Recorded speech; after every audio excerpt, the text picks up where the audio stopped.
Hello guys, हार्दिक स्वागत गर्न चाहन्छु टेक्निकल थिङ्कमा। सधैँ आज पनि विशेष भिडियो लिएर उपस्थित भइसकेको छ। आज यो मेरो हातमा आइफोन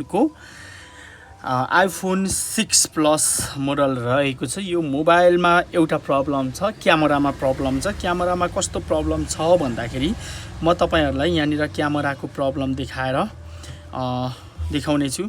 देख्न सक्नुहुनेछ यो कस्तो तरिकाले हल्लिराखेको छ। यो म ट्विजरलाई यहाँ तल राख्छु, देख्न सक्नुहुनेछ है। क्यामेरा देख्न सक्नुहुनेछ। पुरै क्यामेरा यहाँनिर भाइब्रेटर दिएर यो क्यामेरा एकदम हल्लिरहेछ, देख्न सक्नुहुनेछ।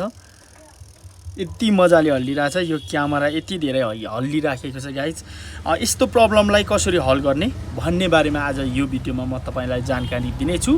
भिडियो तपाईको लागि एकदम युजफुल रहनेछ। भिडियो सुरुदेखि अन्तिमसम्म हेरिदिनु होला। टेक्निकल थिङ्कमा नयाँ हुनुहुन्छ भने च्यानललाई सब्स्क्राइब गरिदिनु होला, छेउमा भएको बेल आइकनलाई पनि दबाइदिनु होला। अब लागौँ भिडियोतिर।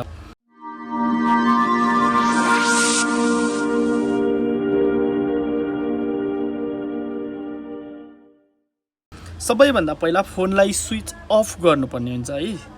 सबैभन्दा पहिला फोनलाई स्विच अफ गर्नुपर्ने हुन्छ। आइफोनको लागि यो पछाडि दुईटा स्क्रु लागेको हुन्छ।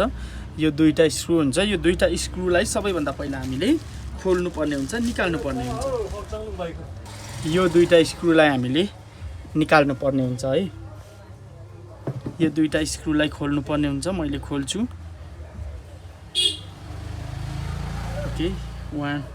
एउटा स्क्रु, यो अर्को दुईटा स्क्रु हुन्छ। यो दुईटा स्क्रुलाई हामीले रिमुभ गरौँ। दुईटा स्क्रु भइसकेपछि हामीले यहाँदेखि यो मोबाइललाई खोल्नुपर्ने हुन्छ। यहाँदेखि एकदम स्लोली खोल्नुपर्ने हुन्छ, डिस्प्ले क्र्याक नहुने तरिकाले। ओके, फाइनली यो चाहिँ अब कि सक्नु आँटेको छ। यो सबै गम लगाएको रहेछ गाइस अगाडि, त्यही भएर यो अलिकति गाह्रो भयो मलाई उकाउनलाई।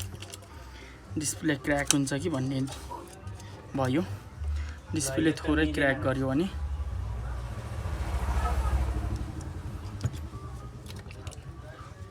आइफोनको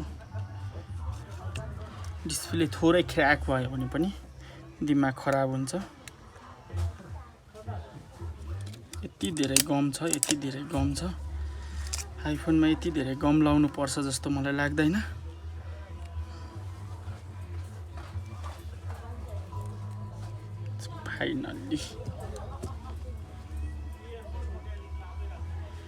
फाइनल्ली मैले यो फोनलाई रिमुभ उकाइसकेको छु। अब यहाँनिरबाट यो स्क्रुहरू सबै हामीले निकाल्नु पर्ने हुन्छ। यो डिस्प्लेलाई सबैभन्दा पहिला हामीले डिसेबल गर्नुपर्ने हुन्छ। यो स्क्रुहरू चाहिँ एकदम मजाले एक ठाउँ राख्नुपर्ने हुन्छ।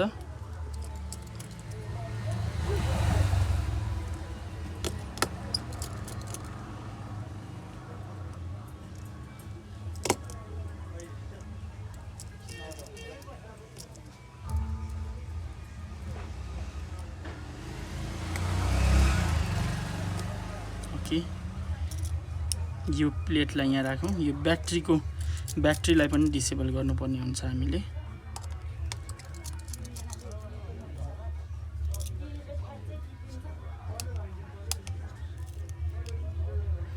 ओके, ब्याट्रीलाई डिसेबल गरिसकेपछि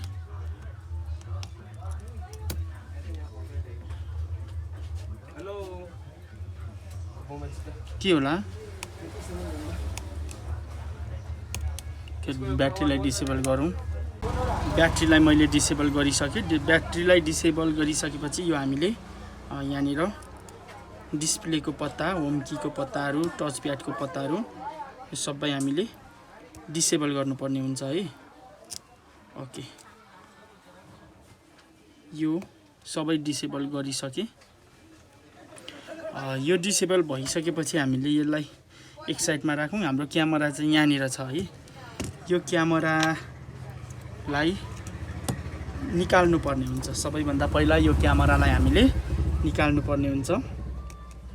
त्यसको लागि यो स्क्रुलाई रिमुभ गरौँ। यसलाई खोलौँ। यो पत्ता हो क्यामेराको।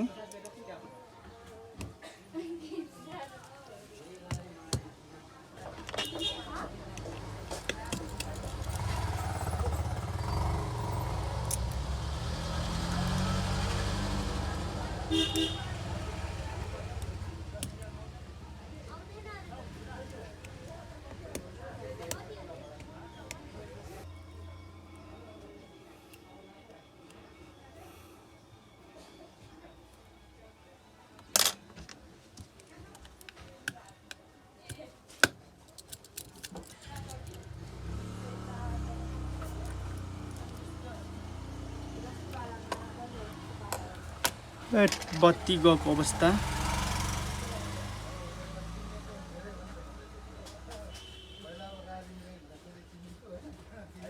ओके लाइन गएको अवस्था।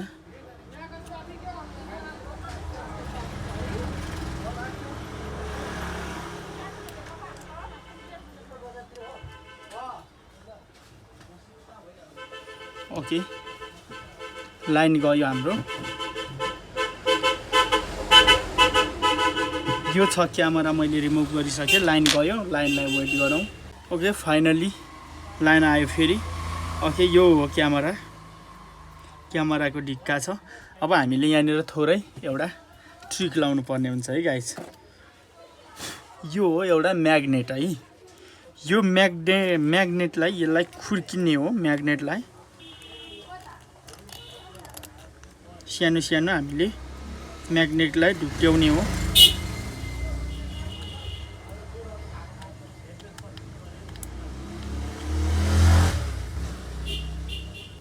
ओके यो म्याग्नेटलाई मैले ल्याएँ, यहाँनिर ल्याएँ, यहाँनिर टाँसेको छ। यो म्याग्नेटलाई चाहिँ यहाँनिर टाँस्नु पर्ने हुन्छ हामीले सानो सानो पारेर है।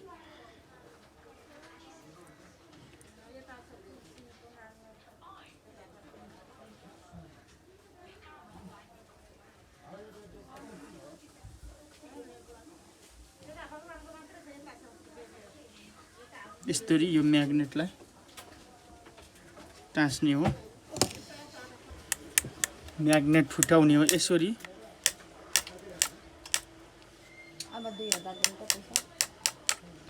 ओके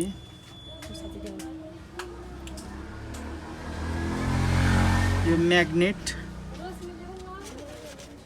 पुरा यहाँनिर लाउनु पर्ने हुन्छ। ओके यो म्याग्नेट यसरी लाउनु होला। यो एकदम ठुल्ठुलो चाहिँ नलाउँदा हुन्छ हैन, ठुल्ठुलो म्याग्नेट नलगाउँ। ठुल्ठुलो म्याग्नेट लायो भने यो क्यामेराले त काम गर्ला, तर पनि यहाँनिर डिस्प्लेलाई फुटाउने चान्सेस हुन्छ।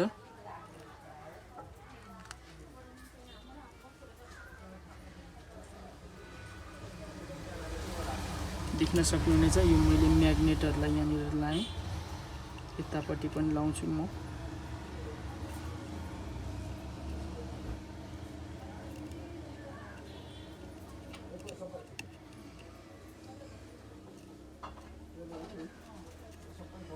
गाइज मैले यहाँनिर धुलो म्याग्नेटहरू लगाएको छु यहाँनिर। म यसलाई एकचोटि फेरि चेक गर्नेछु है गाइज।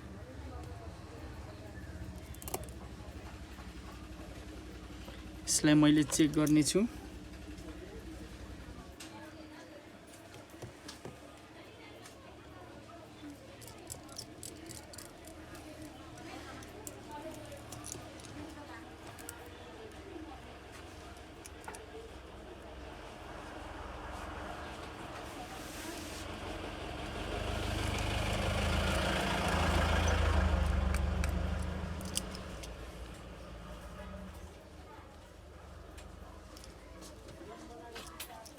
ओके यो भइसकेपछि यसले यहाँनिर ढाकेको थियो, यसले यहाँनिर ढाकाउनु पर्ने हुन्छ।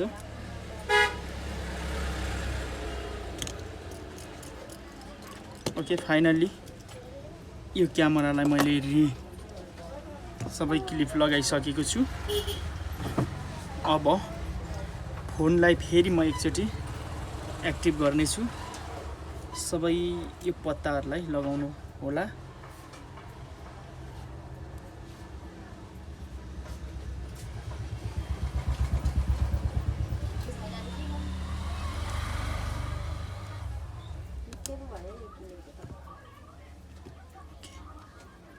फाइनली यो मैले ब्याट्री कनेक्ट गरेँ। अब फोनलाई म अन गर्छु। फोन अन हुँदैछ।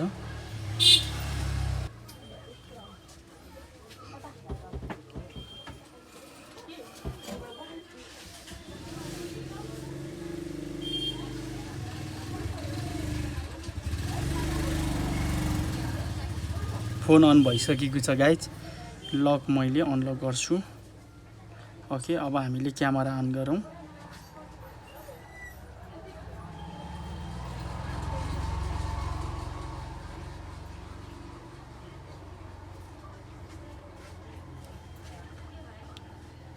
देख्न सक्नुहुनेछ क्यामेरा एकदम मजाले फाइन आउट भइसकेको छ। क्यामेराले एकदम मजाले काम गरिसकेको अवस्था छ, देख्न सक्नुहुनेछ। ओके